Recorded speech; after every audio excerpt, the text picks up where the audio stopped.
सोबत ते बी सांगतो तुम्हाला. हे बघा, हे रासायनिक खताचे दर दिलेले आहेत. जराशा लाजा वाटू द्या, जनतेला बी लाजा वाटू द्या. जरासं पहा तुम्ही डोळे उघडे ठेवून की तुमच्यासाठी कोणतं सरकार काय करायले. 2018ला 15-15-15ची जी बॅग होती, या बॅगची किंमत होती 887 रुपये. आज ती 1470 रुपयाला आहे. 8-2-16 दुपटीनं वाढलेत भाव, दुपटीनं 18 पासून इकडं. आणि 1846 रुपयाला होती, 1400ला आहे. ही 850ला होती, 1450ला झाली. 1000 रुपयाची 1700ला झाली. आणि 1061ची 1760ला झाली. 1015ची 1700ला. सगळ्या किमती दुप्पट वाढल्या, दुप्पट खताच्या. ते बी 2018 पासून सांगायला बरं. 2012च्या पाहिल्या तर ह्या सगळ्या किमती 400 रुपयाच्या घरात होत्या. 400 म्हणजे 400 रुपयाची बॅग आता 1400ला, 400 रुपयाची बॅग 1700ला. म्हणजे 4 चोक 16. किती पट?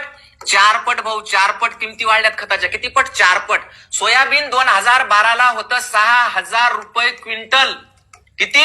6000 रुपये क्विंटल. आता सध्याच्या कंडिशनला नाफेडनं भाव दिलाय 4800. पण 4000च्या वरी काळं कुत्र सोयाबीनला विचाराने झाले. आत्ताच्या कंडिशनला मी माझं स्वतःच सोयाबीन विकलं 4100 रुपयानं. किती?